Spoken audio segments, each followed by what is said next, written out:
रात का समय था।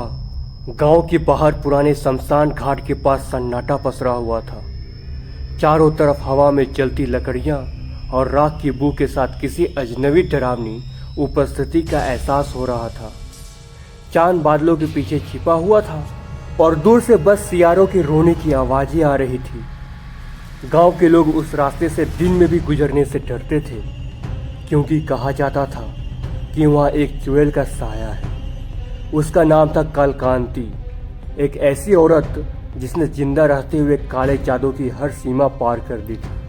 वो कभी गांव की साध्वी थी जो तंत्र मंत्र का ज्ञान रखती थी, लेकिन जब गांव के लोगों ने उसे धोखेबाज कहा और उसके परिवार को मार दिया, तब से उसने कसम खाई थी कि वह मरकर भी बदला लेगी। कहते हैं कि मरने से पहले उसने अपने खून से काले मंत्र लिखे थे और खुद को आग में झोंक दिया था। उस दिन से लेकर आज तक शमशान की राख में उसकी आत्मा भटकती थी, किसी ऐसे की तलाश में जो उसके जादू को फिर से जगा सके। कई सालों बाद उसी गांव में एक लड़का रहने आया। नाम था रवि। शहर में आया हुआ, पढ़ा लिखा और अंधविश्वास पर यकीन नहीं करता था।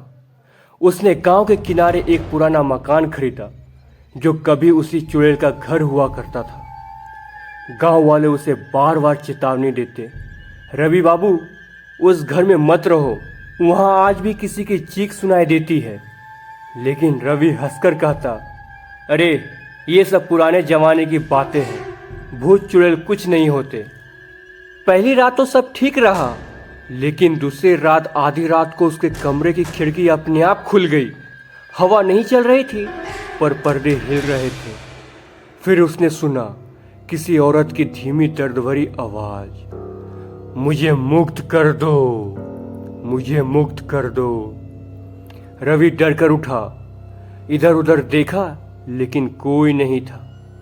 अगले दिन सुबह उसने देखा कि उसके कमरे की दीवार पर काले कोयले से कुछ लिखा हुआ है, मंत्र अधूरा है, तड़प जारी है। रवि ने उसे मजाक समझकर मिटा दिया, पर उसे नहीं पता था कि अब वह चुड़ैल के जाल में फंस चुका है। रातें अब और डरावनी होने लगी। हर रात किसी के चलने की आहट, बर्तन गिरने की आवाज और कभी कभी किसी के रोने की चीखें सुनाई देने लगी। एक दिन रवि ने तय किया कि वो पता लगाएगा कि ये सब सच है या फिर भ्रम है। वो गया गांव के पुराने तांत्रिक बाबा भीमराव के पास। बाबा बोले, बेटा, तो जिस घर में रह रहा है वो उस चुड़ैल का कालकांति का घर था। उसका अधूरा तंत्र आज भी वहां बंधा हुआ है। जब तक कोई उसे पूरा नहीं करेगा वो आत्मा शांति नहीं पाएगी, लेकिन जो भी उसे पूरा करेगा वो खुद उसकी तरफ बन जाएगा। तभी रवि ने कहा, बाबा, अगर मैं उसे मुक्त कर दूं तो? बाबा हंस पड़े, मुक्ति नहीं, मौत पाएगा, मौत। रवि ने परवाह नहीं की।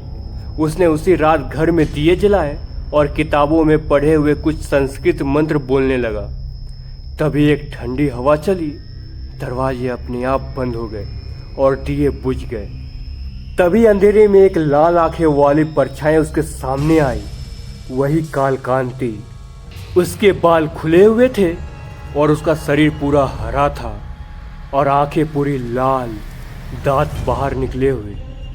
वो चीखी, तूने मुझे जगा दिया, अब तू ही मेरी तड़प बनेगा। रवि कांप गया।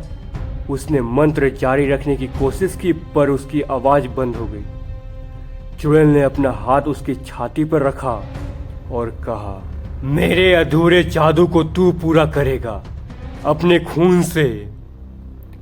अगली सुबह गांव वाले रवि के घर पहुंचे। दरवाजा खुला हुआ था, लेकिन अंदर कोई नहीं था। दीवारों पर अजीब काले निशान थे और फर्श पर खून के चिन्ह बने थे।